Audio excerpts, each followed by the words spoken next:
So you would say that PN is a coalition that represents all Malaysians, 100%. We would love to get more supports from non-Malay and non-Muslim political base.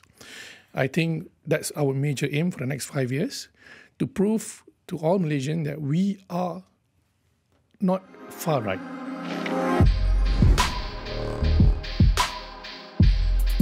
Bersatu, the nationalistic political party, was written off by many prior to GE15, yet together with past India coalition, Perikatan Nasional surprised pundits by winning 74 seats in parliament. So much so that in the early days post-November 19, many had expected this coalition to form the next government with the support of the Borneo Bloc.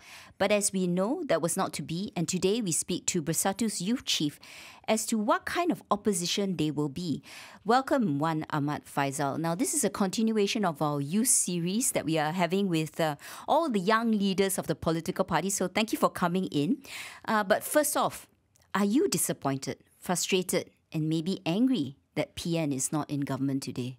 No, I think from the hindsight, I think it's a blessing in disguise.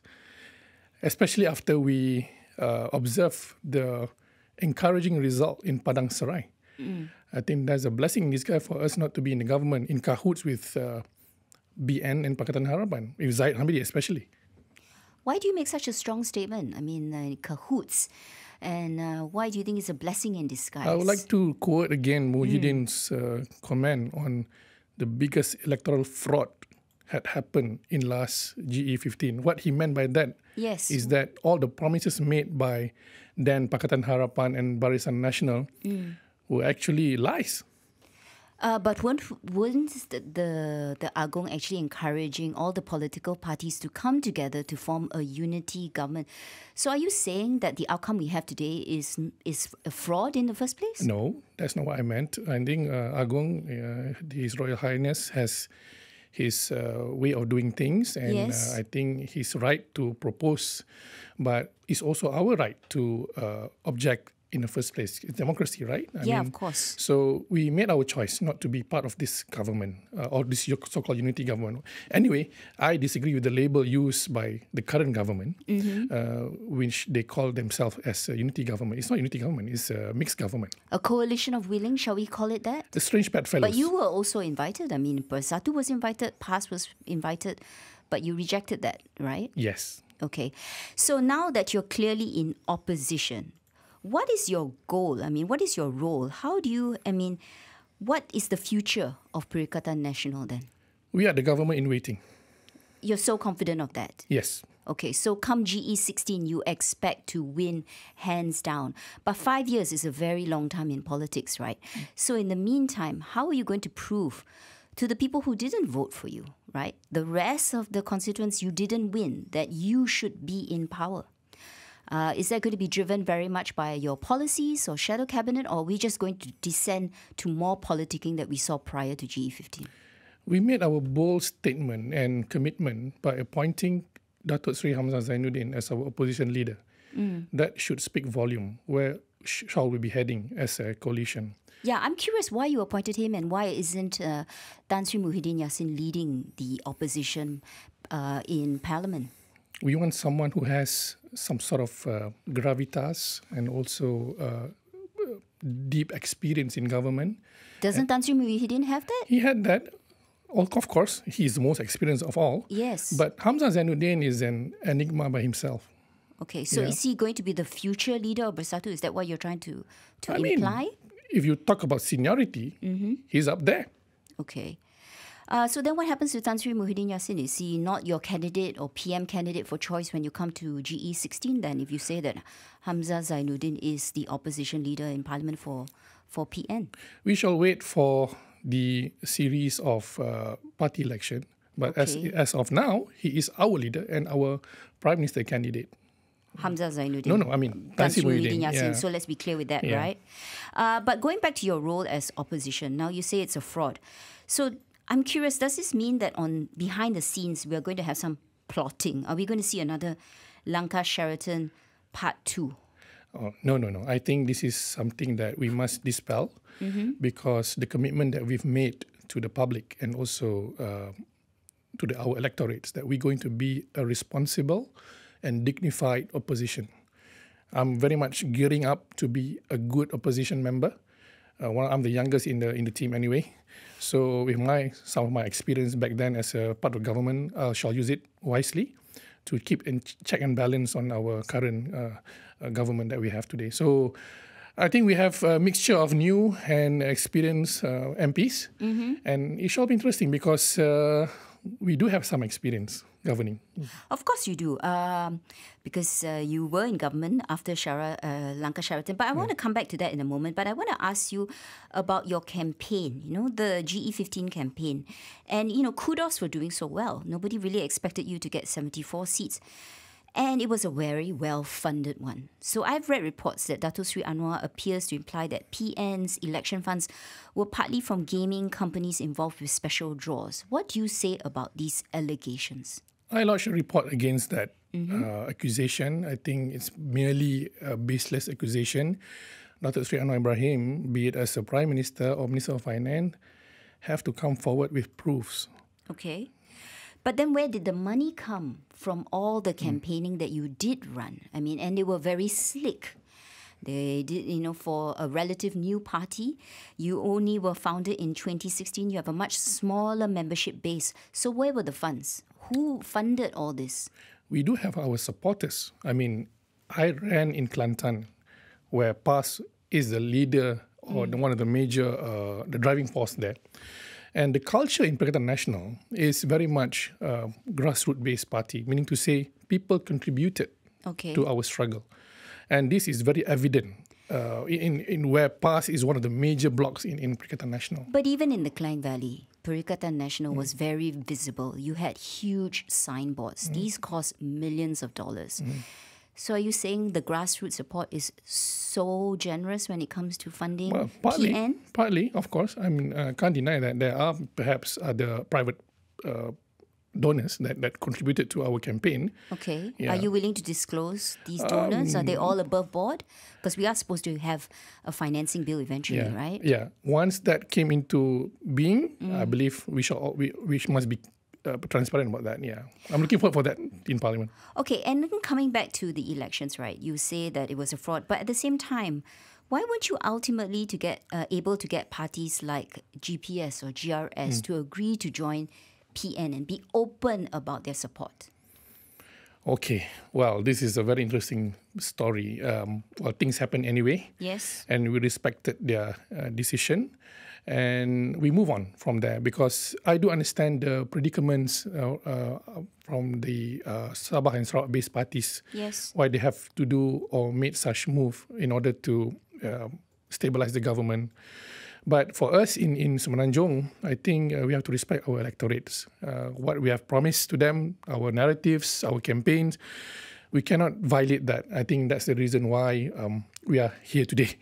Okay, because some academics will argue that the Sabah and Sarawak parties were uncomfortable with PAS being so strong within the coalition and the possible shift in terms of Islamization in East Malaysia. What do you say to people who say these things? I think this is an unfounded allegation. I think just for a record, Bersatu and PAS, we do have what we call our non-Muslim and non-Malays wing. Okay, but they're very tiny, right? Yeah. Very, very tiny. Very tiny, but they do contribute to our base support at the moment. For example... But all 74 MPs are Muslims, right? No, they are. There are two non-Muslim MPs. That's a very tiny number, though. Yeah. One in Beluran, Sabah, one in Sarawak. Yes, of course. Yeah. So we are not Muslim-based But you're parties. Dominant Malay Muslim party, right? As it should be, because we live in Malaysia where Malays are the majority. So there's no space for other races in this country? I didn't say that. Okay. There are space, of course. We must govern the country as a multiracial nation. But one has to respect the pattern of the demography that we have in Malaysia, where Bumi has a special place and the majority of the voters. Then what role do the minorities have? Is there a special place? Aren't we all special in Malaysia in some way? We are equal. I mean, no one's arguing about the law. rights of the Bumiputras enshrined in the constitution, and of course Islam as the dominant religion. But what about the rights of the minority? Do you not want to raise all Malaysians up? Definitely. When it comes to economic development, preserve their identity, tradition, religion, everyone have their place in Malaysia. Everyone has their place in Malaysia. So I don't see we from Perikatan Nasional violated that. You can check our constitution. Okay. So you would say that PN is a coalition that represents all Malaysians, 100%. We would love to get more supports from non-Malay and non-Muslim political base. I think that's our major aim for the next 5 years, to prove to all Malaysians that we are not far right.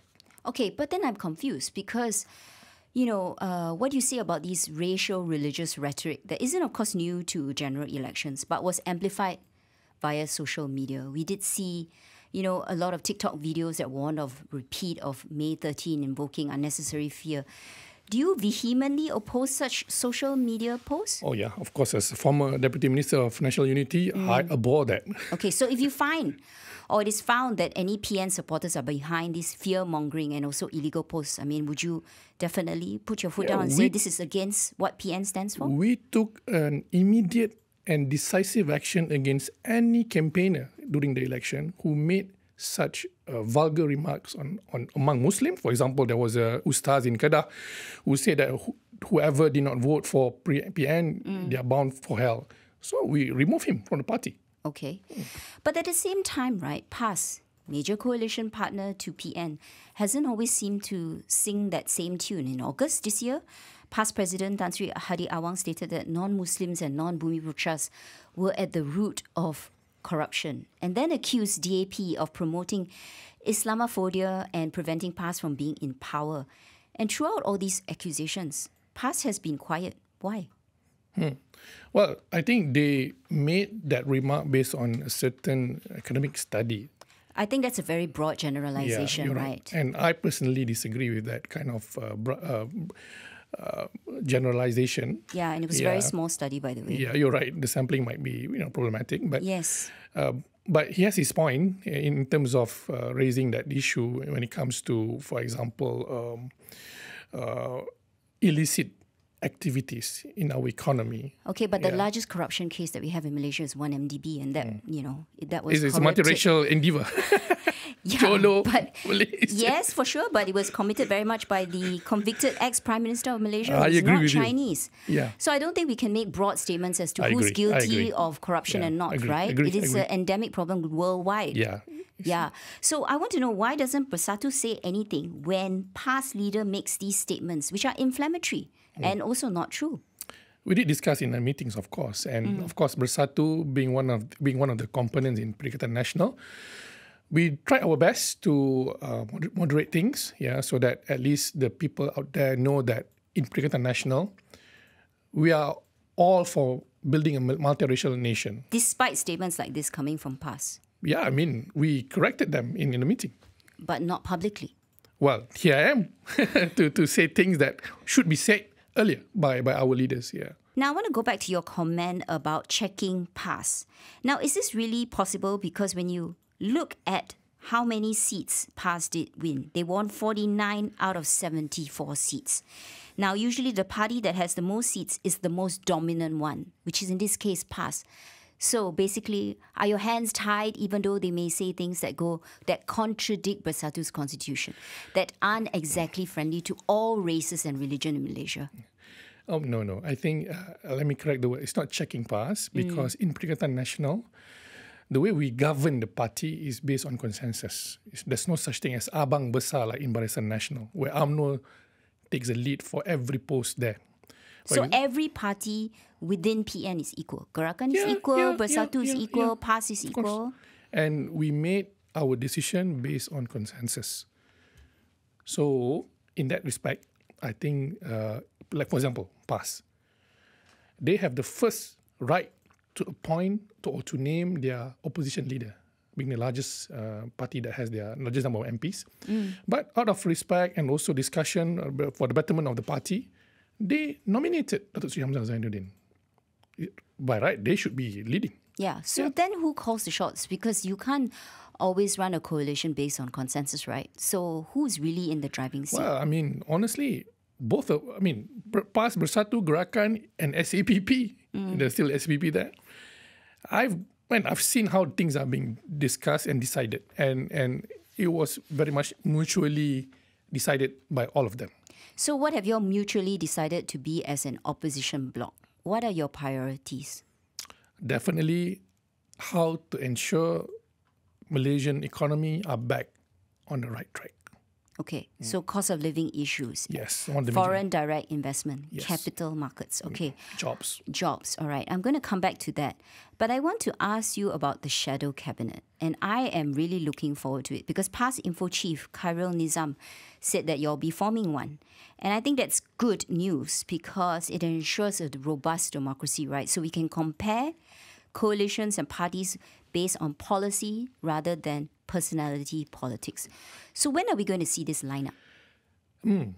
Next week, definitely. Next week. Yeah, and it won't be like a shadow cabinet per se. So there won't be 28 ministers? No, because we have 74 MPs. Yeah, of course. Of course Not everybody will be a minister. Definitely Just like no. not every MP is a minister, Yes, right? but we will have major portfolios or clusters Okay. where some of the MPs will be part of that group. For example, I might be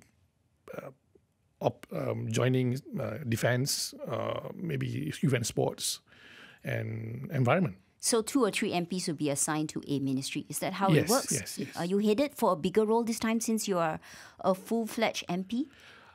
Yeah, I'll be sitting at the front row of among the top leaders because I'm the youth chief of Bersatu. Okay. Yeah, so I'll be doing my part in to make sure the government being taken to the task when it comes to delivering their promises in their manifestos and others. Okay, so let's talk about this cost of living and the economics issues that we are facing. Underemployment, we see inflation pressures. How do you intend to resolve them? Because if I look at your manifesto under the cost of living section, you have broad issues or promises like automatic moratorium for 6 months, 18.4 billion for pre-Hatin aid, creating 1 million high-paying jobs in digital economy in 5 years. How does this actually, are these providing long-term solutions for the cost of living issues? Well, we are now not the government. We are the opposition. Although I'm not saying that the manifesto is an academic matter. No, I think we're going to pursue that as part of our argument against the government. But I think as what Tan Sri Muhyiddin had done previously Yes. as a chairman of National Recovery Council, those are continuation of the policies that he might have crafted for the government then. So, okay, because when I look at it, it's a lot of cash. It's a lot of handouts. yeah. Is this what Malaysia really needs 3 years after the COVID pandemic? And considering that we are a country already 1 trillion in debt, can we seriously afford this? We need to rationalize our subsidies. Are we ready for it? Because it's another thing. It's going to be a very unpopular measure. Is it something that PN is prepared to do or was prepared to do? Well, if any government, be it Perikatan Nasional, Barisan Nasional, or Pakatan Harapan, had to, if they are part of the government, they have to do or enact unpopular measures in order to save the country. Okay. Yeah, so one of the major things that all parties will have to agree is to rationalize our subsidies. So it will be unpopular, of course. For example, reintroducing GST with lower rates, but it has to be done. And how would you implement it? Because, the government of the day is also talking about rationalizing subsidies, right? So are you in agreement with them regards to that whole process, or will you be doing things very differently? Principally, yes. The idea-wise, the concepts. But, of course, the manner, I think that has to be scrutinized further. The devils are in the details, and we have to wait in the Dewan Rakyat for that. And how would you improve Malaysia's competitiveness against our ASEAN peers? Since the economy is something that you want to focus on. Because we have been losing foreign direct investment to some of our ASEAN peers, right? True. So how are you going to attract more MNCs to come into the country? What kind of policies will you be implementing? I think the major obstacle that hinders our FDI has to be our education. Okay. Yeah, we lack competitiveness in our higher education. That's why we couldn't produce sustainable talent pipeline for MNCs to come here. I mean, we all know MNC likes to come to Malaysia because of blue-collar labor rather than white-collar, like before. So I think that might have changed over time, right? Yeah. But still, one of the major incentives that we can see, we have many foreign labor in this country. They work with the MNCs. I mean... Yeah, so the issue is how do we shift, right, our industries to be higher productive, better paying jobs for Malaysians, right? So what kind of policies are you going to do to encourage that? Definitely, one of the ways is to make sure that we have a strong stable of our SMEs. This is still, this part of our economic sector is still in recovery mode. Okay, is that why you're proposing this automatic moratorium for 6 months to help for them? our small businesses. But honestly, if they haven't survived the pandemic, giving them more money, isn't it throwing bad after good and then like creating zombie SMEs then? This is where the banks, our financial institutions, and also our development institutions must scrutinize the companies better. Because we all know some of the companies receive grants. Like example, the reported case to MECC on recent Penjana funds were given to politically connected companies rather than deserving SMEs. It happened before, yeah. But then there was also lots of money handed out during the COVID crisis, right? Well, it was emergency. I think between life and livelihood, we have to choose. And now apparently there's scrutiny over how that funds were dispersed, right? So what's to say that things were also not done properly during the term when Tan Sri Muhyiddin Yassin was the Prime Minister of Malaysia? You have to ask Zafrul for that. He's in the cabinet. Okay. So throwing Zafrul under the bus at the moment is your point, is it? Is it saying that he's the finance minister? But ultimately, isn't it Tan Sri Muhyiddin Yassin who was the Prime Minister of Malaysia? He's accountable, right? Of course he's accountable. He appointed Zafrul. Yeah. And he's ready to be investigated if needed to be. Okay. And I want to talk about issues like your loyalties also. Because, in Machang, you ran under the PAS logo. But in the past, you have also criticized them, right? I think there were tweets that you did actually, you have deleted, of course, and I think now you're not even on social media. So what made you change your mind that you can run under the PAS flag this time? Well, for the context, that tweet was referring to one MDB case. Yeah. Just the one MDB yes, case? Just one MDB case. Explain this to me. Because, because people... the tweet, let me quote the words, Bodoh Penyokong PAS, right? This was in February 2019. Yeah. So isn't it a twist of fate that you are actually you ran under this banner? Yeah, I offer my apology to the supporters, and I sincerely do. But the context of that tweet was basically referring to some of the comments made by PAS supporters then, when the whole picture of 1MDB was still shady. Okay. Yeah, now things have been very much clear. So I think PAS never supported 1MDB or Najib again after what happened in the court of justice. So case closed.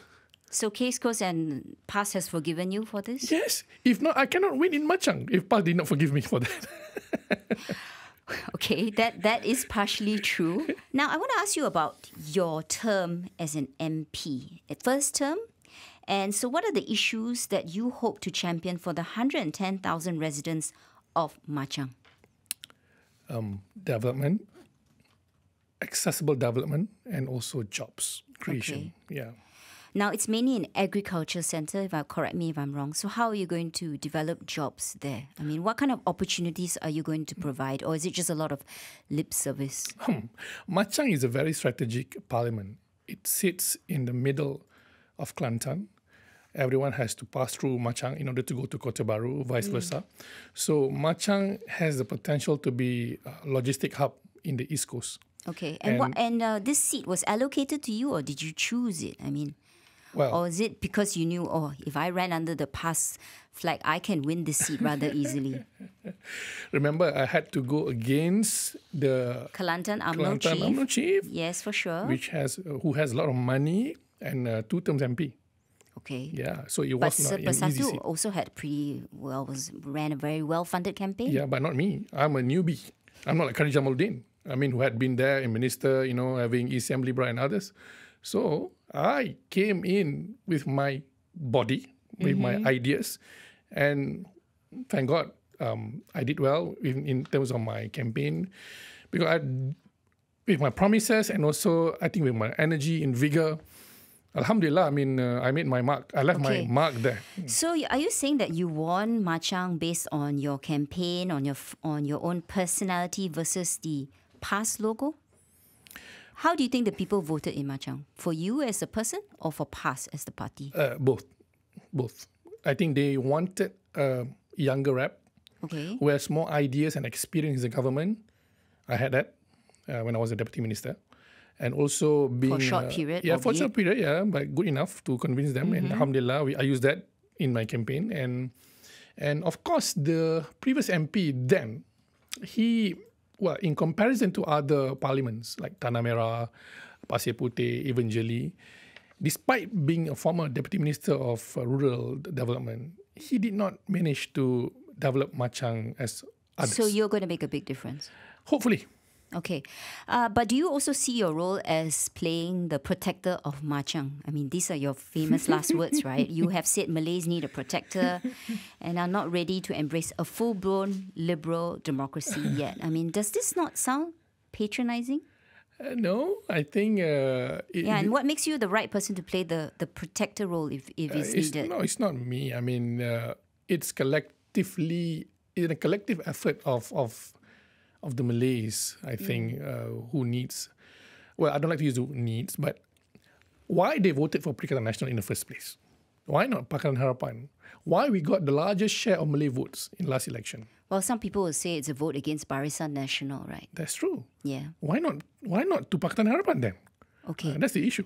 But maybe they're not looking for a protector, but a leader instead. Because we've been a democracy since 1957, 65 years, and we still hear rhetoric like this. Don't we need leaders that can help to solve the many structural issues that we have? You highlighted them: cost of living pressures, lack of competitiveness among our ASEAN neighbours, jobs, youth underemployment, and the list goes on. How is a protector going to help with these issues? Isn't a leader the one that's supposed to help? Yes, but I mean, protector means not in a patronizing way. Protector means that a particular leader in Malay psyche would have to not just resolve all the outstanding bread and butter issues or rice bowl issues, but also safeguarding the special position of the Malays and Islam as per what written in the Constitution. For sure. That's what I meant by protector. Okay, so it's just maybe a wrong choice of words then. Is that what your point is? Yeah, I mean, some sort of, but it refers to that actually. For example, when Lim Kit Siang used the term green tide, I think it has to be corrected. Then what would you say that he should use then? Well, it's basically an uprising, you said it correctly, against corrupted Barisan Nasional that shifted the Malay votes to us. I mean, they're not in the room to defend themselves, DAP. So let's just put Bersatu and PN under the microscope, okay, here in this case. But I also want to clarify an issue. And that is, do you still call for the abolishment of vernacular schools? Because should the pupils of the only Chinese school in Machang, Pei Hua, be worried about whether they still should be allowed to continue their education there? What is your stance on the matter? Nope. I've made myself clear in Parliament. And I think vernacular schools are here to stay. Okay. It's part of our social fabric. But I would love to see more concerted effort from the government and also from Chinese education bodies to nationalize our vernacular schools so that it reflects our education philosophy. I think that should be the way forward for vernacular schools. So that's just your position at this current moment. Yeah. All right. So they have nothing to fear. So the 1,000 residents, Chinese residents in Machang, you will uphold their rights, their issues, their concerns, just like any other residents of Machang. Yes. Of course. They voted for me. Definitely I have to protect their interests. We don't actually have the details, but it'll be interesting to see. Yeah. But let's talk about the broader political issues. Because first off, we have GRS Gabungan Rakyat Sabah Chairman Hajiji Noor. He's led an exodus of 4 MPs from Sabah Bersatu out to form a new party. Now, what is the coalition's view on this? I mean, is PN disappointed or is to be expected since GRS did opt to join Anwar's government? I mean, some might say it's rats leaving a sinking ship. Of course, we are disappointed. Because of us, he won and became Chief Minister of Sabah. Just because of your... They won under the Perikatan Nasional ticket. Okay. But some would say they have very good state local machinery also. Of course. But remember, the brand, the logo, and they are Bersatu first, before they became what they are today. So, from Bersatu point of view, we are disappointed with Hajiji. Because he's about himself.